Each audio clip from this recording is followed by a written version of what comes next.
May ipon ka na ba? Be blessed tuwing Webes. Ako po si Father Fiel Pareha. Tara po at magkapit pandasal na tayo.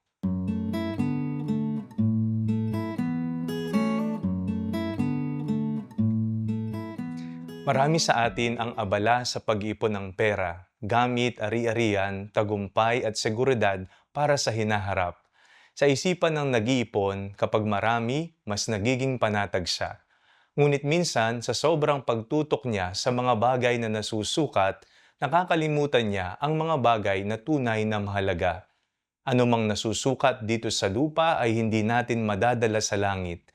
Hindi natin madadala ang pera sa bangko, mamahaling gamit o anumang material na bagay. Lahat ng ito ay maiiwan din balang araw. Ngunit may mga bagay na hindi nasusukat kagaya ng pag-ibig, kabutihan, pananampalataya, pagpapatawad at malasakit. At marahil, ito ang mga bagay na tunay nating madadala sa piling ng Diyos. Pinaalalahanan tayo ni Jesus, huwag kayong mag-impok ng kayamanan dito sa lupa, kundi mag-impok kayo ng kayamanan sa langit.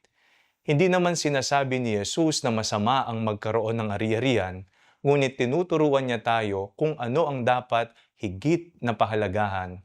Sapagkat ang kayamanan sa lupa ay nasisira at nawawala, ngunit ang kayamanang galing sa kabutihan at pagmamahal ay walang hanggan. Tanungin po natin ang ating sarili. Ano ba talaga ang iniipon ko sa buhay? Mga bagay lang bang lilipas din o mga bagay na may halaga hanggang walang hanggan? Hindi po sa dami ng pag-aari ang dadalhin natin sa langit, kundi sa dami ng pag-ibig na ating isinabuhay. Manalangin tayo. Panginoon, tulungan mo kaming mag-ipon ng kayamanang may walang hanggang halaga. Amen.